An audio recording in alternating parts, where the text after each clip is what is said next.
We start today's show. We want to update you on Tiger Woods, who was injured this morning in a single car crash near Los Angeles. The LA County Sheriff's Department says emergency personnel had to pull Woods out of the vehicle using the jaws of life. He was taken to a local hospital where his agent, Mark Steinberg, says he is undergoing surgery for, quote, multiple leg injuries.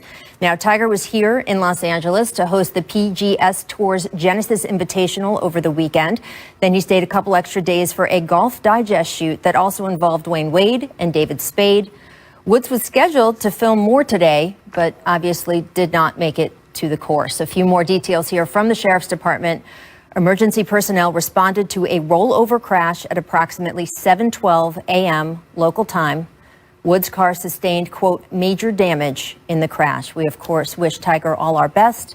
We pray for his speedy recovery, and we will continue to update you on this show. SportsCenter is also going to have more for you shortly. So with that, welcome to The Jump. I am Rachel Nichols alongside NBA champ Kendrick Perkins, New York Times bestselling author Brian Windhorst. And guys, this is shocking.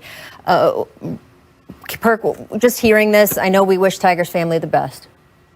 Yeah, absolutely. You know, prayers goes out to arguably the greatest golfer of all time in my eyes, a guy that is an iconic figure, especially in the African-American culture. And I just hope that he get through this, wishing his family, keeping them in my prayers, and hope that he have a speedy recovery.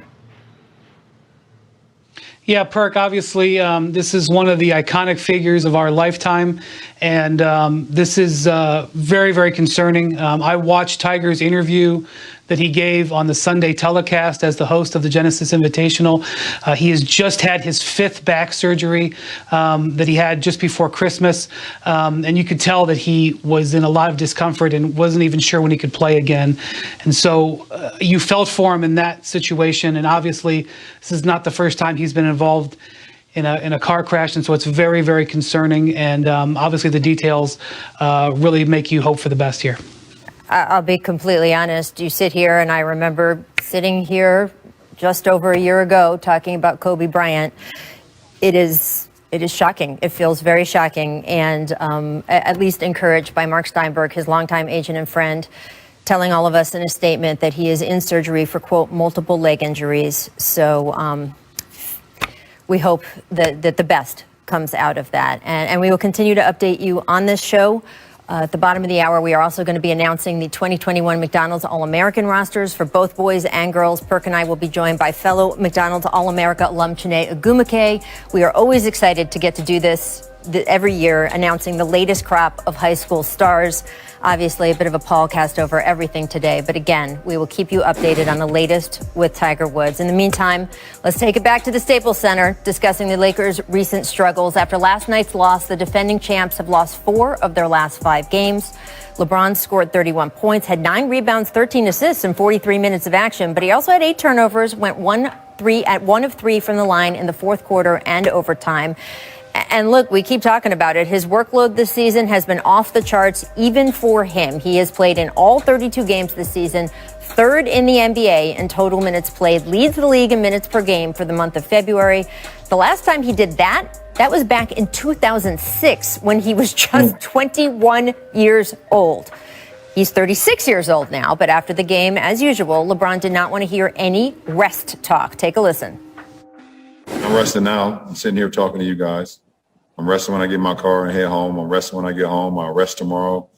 I think this whole narrative of, LeBron needs more rest, or I should take more rest, or I should take time here, has become a lot bigger than what it actually really is. I've never talked about it. I don't talk about it. I don't believe in it. We all need more rest. I mean, this is a fast turnaround from last season. And we all wish we can have more rest. But, I'm here to work, and I'm here to punch my clock in and be available to my teammates. So, Perk, LeBron, you played with LeBron. He doesn't want the narrative to build that he needs rest in some way. Is it a good time or a bad time for the Lakers to step in and start load managing LeBron a little more so that he does not have that empty tank for the playoffs? Well, I tell you one thing, Rachel. Good luck to whoever try to stop him from playing, and whoever go tell him to load management, because it's not going to work. LeBron looks frustrated. He looks irritated about the narrative of him saying he need rest. To me, LeBron James wants to play. He's showing us that he wants to play. Ultimately, I know he didn't have conversations with Rob Pelinka and Frank Vogel about load management. And hey, he wants to be out there. Right now, he's playing at a high level. Obviously, they're not winning games at this moment, but you could tell he's still playing with a great joy. And here's the thing that I love, right? LeBron James committed 2 years, signed a 2-year extension with the Los Angeles Lakers this offseason, averaging about $40-something million a year. And he's given us all, the fans, the media, what we want. And that's LeBron James on the court. And he's not shorting us. He's giving us basketball at a high level. And if he want to play 50 minutes, I'm all in for it, because nobody knows their body like LeBron James does. Yeah, I want to go back to 5 years ago when the same conversation was being had when Perk had a locker down a few stalls from LeBron, and they said the same thing. And I'll tell you what, at the time, I felt like, boy, LeBron, you really need to rest. And he was basically like, look, I don't want to hear it. I know what my body needs, and I know what I need to do, and I will do it. And I do think that there are times when certain players in this league have to be talked to and managed. I do not think LeBron James is one of those players. He is one of one. I remember doing this story 3 years ago. I probably did this story and talked about this 18 months ago. This is something that has been with LeBron. He is going to be able to play the minutes he feels he can play at age 36, at age 38, at age 26. And Perk is correct. The person who will decide how many minutes he plays is LeBron James. And so I'm not going to freak out in February. I don't think that Frank Vogel should think this should last a long time. But I also know that it's going to be LeBron's call at the end of the day. Well, let's take a look here at the Lakers' schedule. Again, they've lost 3 in a row. This is what they have coming up. And seeding is not the most important thing for this team. They feel as long as they are whole and healthy by the playoffs, they can compete with anyone. They're certainly the defending champs. But that being said, you want to set yourself up for success in the playoffs. And LeBron wants to set himself up for being a strong contender in MVP voting, which means, of course, playing games. So we will keep track of how all of that turns out. Now, before we go any further, I do want to get back to the news about Tiger Woods. I wish we had a new update for you. Unfortunately, there just isn't that much to know at this time. So I'm going to repeat a little bit of what we know so far. He was injured this morning in a single car crash near Los Angeles. The LA County Sheriff's Department says emergency personnel had to pull Woods out of the vehicle using the jaws of life. He was taken to a local hospital where his agent and longtime friend Mark Steinberg says he is undergoing surgery for, quote, multiple leg injuries. Now, Tiger was here in town to host the PGS's Tour's Genesis Invitational over the weekend. Then he stayed a couple extra days for a Golf Digest shoot that also involved Dwayne Wade, David Spade. Woods was scheduled to film more today. He did not make it to the course, obviously. And a few more details here from the Sheriff's Department. Emergency personnel responding to a rollover crash at approximately 7:12 a.m. local time. Woods' car sustained major damage in the crash. And look, you can hear me and hear my voice. I am a little overwhelmed by this right now. I've covered Tiger Woods quite a bit. I've interviewed him several times all over not only this country, but several others. We once did an interview in an airplane hangar in Turkey. You cannot be around him without knowing how special he is and, of course, what he has meant nationally to so many in this country, way outside the world of sports. It has been a long and up and down career. There are many books to be written and many more on Tiger Woods. But at this point, the only thing anyone is concerned about is his health and safety. On behalf of his kids and everybody else, we certainly are thinking the best for him, for his family, and for all the people who love him. We will continue to update you as soon as there is more news. But as his agent said, he is in surgery right now. So I think the world is waiting, and we will find out as we go here. All right, we are going to keep going on with this show. We have a special guest now joining the Jump. We're very lucky to have him.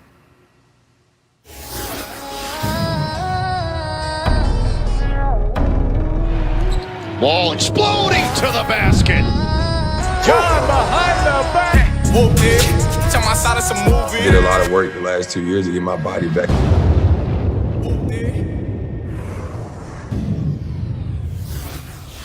At this time, I want to welcome in five-time All-Star John Wall to the Jump. Thank you so much. I know it's a travel day for the Rockets. We appreciate you taking a minute. Thanks for having me, always. Absolutely. Well, look, your team, the Rockets, and Houston Mayor Sylvester Turner partnering to provide water distribution. You guys have given around 2,000 bottles of water at an event at the Toyota Center today. Open to the general public, by the way, people who want to come down there. Hand sanitizer, face masks. And John, that's just the tip of the iceberg. It's your first season with the Rockets. You don't have this deep, long connection to Houston, but you've been so active in the community already, just like you were in D.C.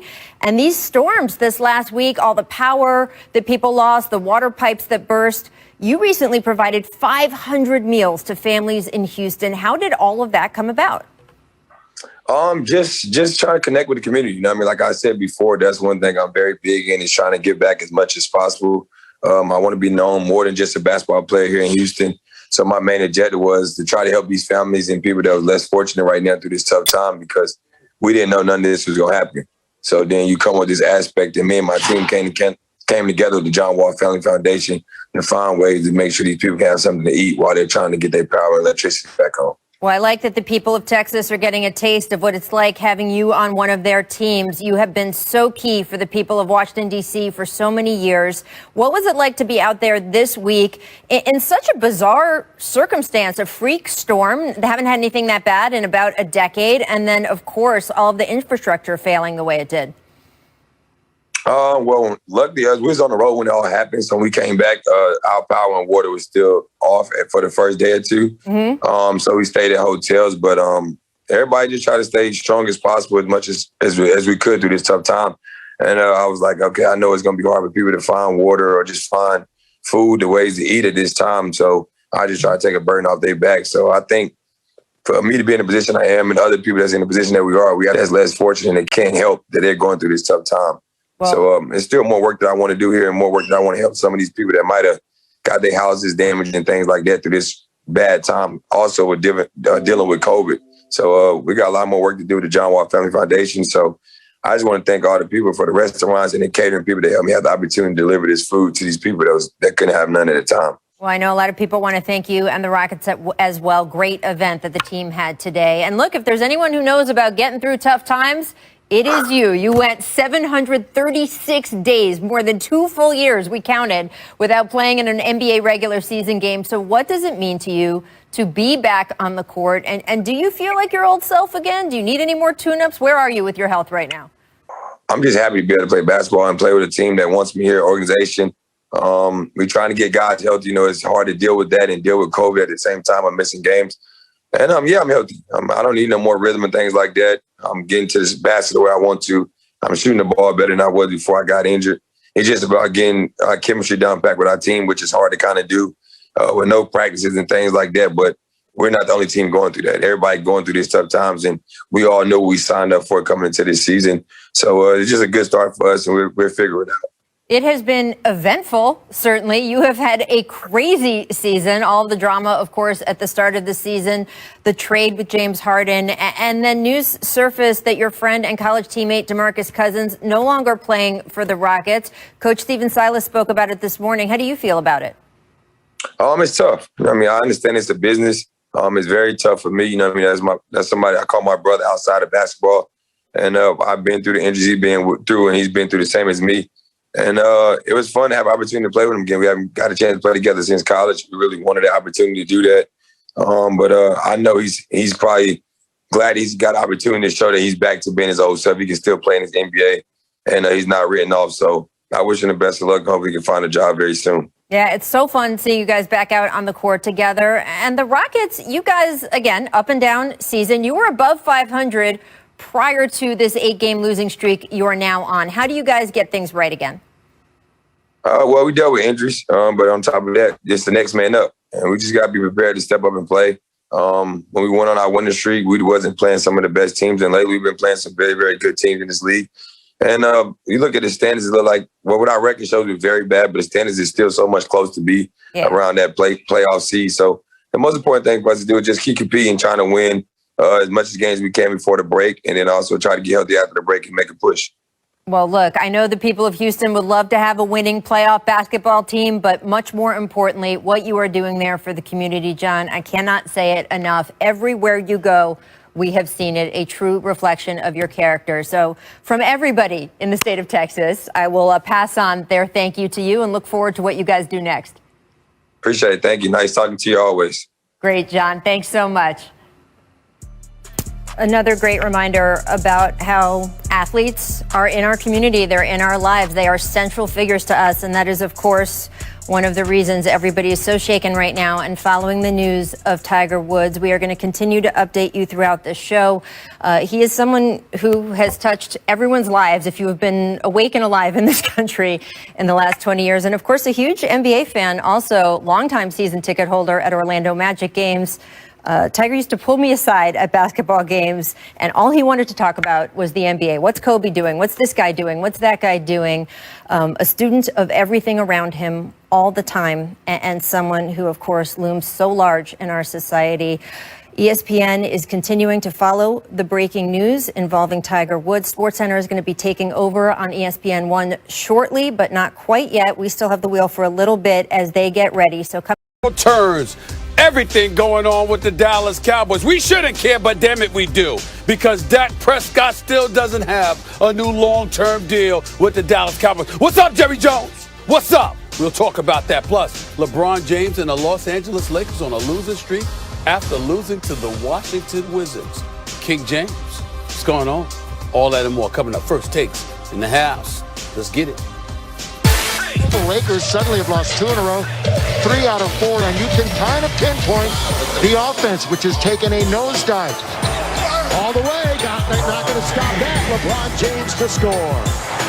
Good bounce to Kuzma, rides it up and in. Good assist by the King. Oh, Montrez, straight to the rim. Ahead for Westbrook. He won't catch it. He's ahead of the pack. He scores. It's going overtime. He's going one-on-one. Bradley Beal all the way. Bradley Beal right at the buzzer. And gets it into Bertans.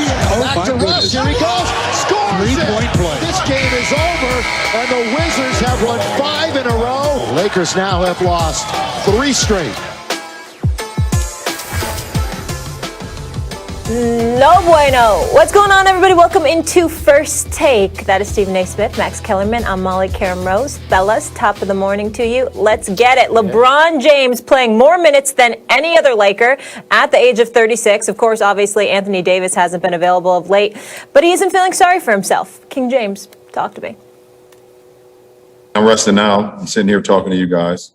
I'm resting when I get in my car and head home. I'm resting when I get home. I'll rest tomorrow. I think this whole narrative of, LeBron needs more rest, or I should take more rest, or I should take time here, has become a lot bigger than what it actually really is. I've never talked about it. I don't talk about it. I don't believe in it. We all need more rest. I mean, this is a fast turnaround from last season. And we all wish we can have more rest, but I'm here to work, and I'm here to punch my clock in and be available to my teammates. All right, Max, you're a bandwagon Lakers fan, so I'll start with you. I'd actually have more respect for you if you became a Nets fan at this point, but that discussion's for another day. Max, do you think the Lakers should be worried that LeBron is playing too many minutes at this point in the season and at the age of 36? Of course, because LeBron James is in uncharted territory. Of course, Lakers fans should be concerned he's playing too many minutes. Dave McMenamin, who does excellent work on ESPN.com, go check it out. Since the start of the month, before the start of this month, LeBron James was averaging, I believe it was 43rd in terms of number of minutes played per game. That's not so bad. He's, a lot of great players play a lot of minutes, understood. That's not top 10 or something like that. Lakers are doing fine. Since the start of this month, it's 11 games. Since the start of this month, he's leading the league in minutes played. Now, the reason that's an issue is because every single time LeBron James takes the court, he's setting a new record, sort of like Tom Brady in the NFL.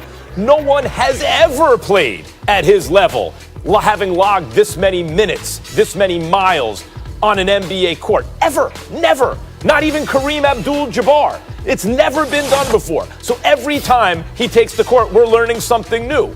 And what it seems, and it's natural, AD goes down and you pull even harder. The sense with the team is we need more from our leader. This is why, Stephen A., you and I debated this yesterday. Does LeBron need to do more? Sometimes less is more. Sometimes when you pull too hard, it can be counterproductive because it's not like LeBron normally slacks off. He does everything in his power always to help his team. So now we're asking him to do even more, or really, as he's putting it, he's asking himself.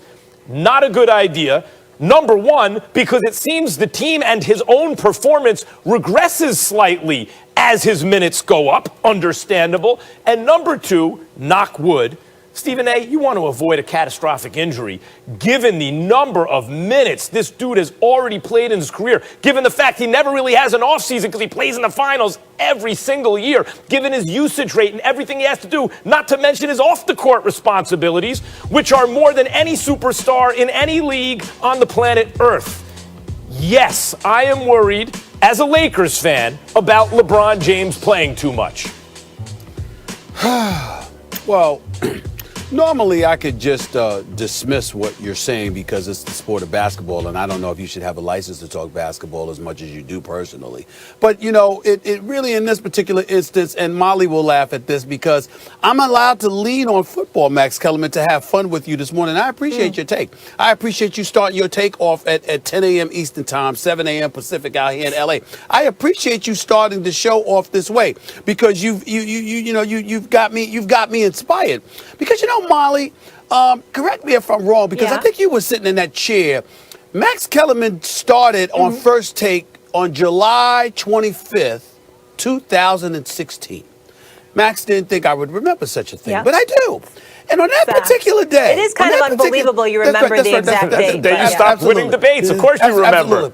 Absolutely, right? So Max the last Kellerman, debate you won must have been July 24th. Hold on, don't interrupt me. Part of him died that day. I did not interrupt you, Max. I did not interrupt you. And of course you win debates because you take 9 different takes, so 9 different sides. So that's how you ensure that you don't lose. But here's the deal. Only seems that way, brother. July 25th, 2016, that was the day that Max Kellerman said that Tom Brady was over a cliff.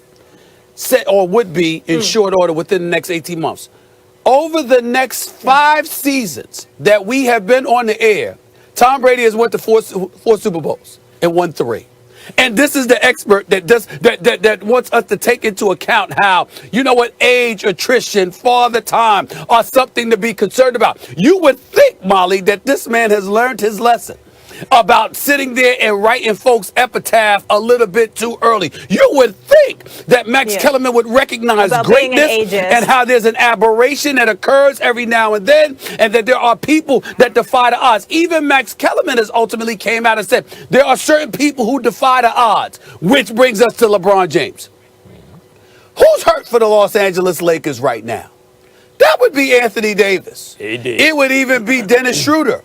It would not be LeBron James. LeBron James has not missed a game this year. LeBron James is 36. He's in his 18th season. We've had Russell Westbrook missing games. All right, of course, Clay's out for the season. Kevin Durant has missed games. And by the way, Kevin Durant, who's fresh off an Achilles tear, is averaging 35.7 minutes a game when he plays. Okay, so what I'm trying to say is that when you look at LeBron James, his minutes are not something to be concerned about, because if there's one thing that LeBron James has earned over more than anything else he has earned in his career, it's to be trustworthy when it comes to his own body, his own conditioning, what he can take, what he needs, etc., etc. Be concerned about LeBron James' three-point shooting since the month of February began. Be concerned about that. Certainly be concerned about his free throw shooting, because he missed another key pivotal free throw last night. And obviously he's a career like 73, 74% shooter. He ain't the most reliable shooter from the free throw line in the world. Be concerned about those things. But to be concerned about his minutes and to be concerned about his health, where there are a litany of examples to point to with dudes who are younger, but somehow, some way can't stay nearly as healthy as this guy continues to stay throughout his illustrious career. Throughout it, I would say let's all pump the brakes relax. If LeBron James says he's okay, he's okay. If he says there's a reason to be concerned, then we need to be concerned. He has earned that because his reputation, his history, and his resume demands it.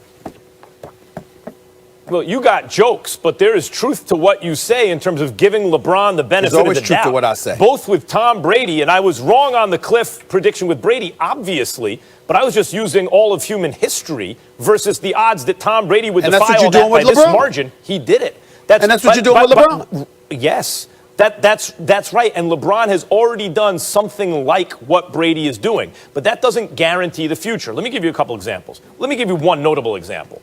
The last Lakers great on this level was Kobe Bryant. Kobe Bryant, also straight from high school, also didn't suffer through major catastrophic injuries through his career. Took fanatical care of his body, experimental treatments and nutrition and workouts, and was able to play season in and season out at an absurdly high level on offense, and the dude played defense, both. And I was in LA, Stephen A., on the air on LA radio doing Afternoon Drive when Kobe Bryant staged essentially a mutiny against Mike D'Antoni because what D'Antoni was doing was not working with the Lakers' dream team. Remember the Dwight Howard, Steve Nash, Pau Gasol, Kobe Bryant dream team? They're supposed to win the whole thing. They weren't going to make the playoffs. It was so disastrous. Kobe said, forget all this. I'm running the show game. And D'Antoni, I don't think, felt he had the standing to take Kobe out, especially once Kobe basically took over the team. And he was playing like 40-something minutes a game for a couple weeks. And I was on the air saying, wait, careful. And then the Achilles went. Now, Stephen A., it's not the same thing. I'm not pretending this is the same thing. LeBron's not averaging 40-something minutes a game, but he is, since the start of this month, averaging the most minutes in the NBA. And the fact of the matter is, the performance of the team is regressing. Even without AD, you'd say, well, take AD out. You'd expect a little bit more, and they're getting a little less. And you have to wonder at this age, number one, is it having that impact on his own and the team's performance? Number two, what's it going to mean for the finals or for the playoffs when they roll around? And number three, the risk of injury. First of all, you're wrong. That wasn't Kobe just doing mutiny. Mike D'Antoni was more than willing to allow Kobe to play those minutes. It wasn't because of cachet. That's how Mike D'Antoni rolled. Go look at Steve Nash. And so was I. And I spoke to Mike D'Antoni about it. Mike D'Antoni made no apologies for the minutes that Kobe Bryant was playing at that particular moment in time. He did not mind at all. That's what Mike D'Antoni does. Go look at Steve Nash. Go look at his resume with Steve Nash. Go look at what he did. Go look at the minutes Amari Stoudemire was playing before his knees gave out. Mike D'Antoni, the Sean Marions of the world and others. Mike D'Antoni had no problem riding.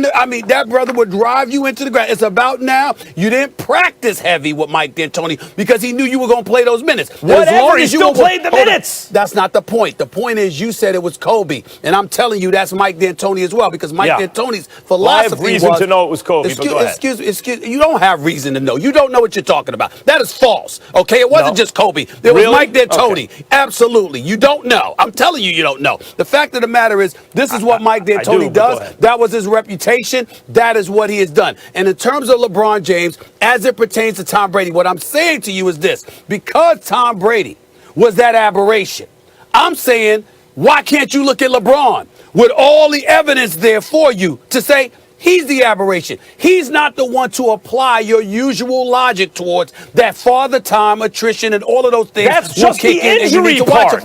That's LeBron James. How come he can't be trusted? You're focusing on the injury part. What about the performance part? What do you mean, what about the performance part? The brother had 31 and 13 last night. LeBron James, it's not that he can't ball, Stephen A. I'm talking about his performance now and in the future. His efficiency on offense right now is the lowest since his rookie year. It's still better than almost everyone else. He's LeBron freaking James. But he's been struggling for the last since month. His rookie year. And he plays into the finals every year. But he's just played. This was going on even before Anthony Davis got injured. It's not because of Anthony Davis being injured. For me. I'm sorry, Molly. Go ahead. All right. It's declined since then. Let's all take a moment here. This was a lot hot out of the gate on a Tuesday morning. I'm into it. We're going to revisit this a little bit later in the show, so you guys will have more time. I want to get to the team that LeBron is a fan of. Your Dallas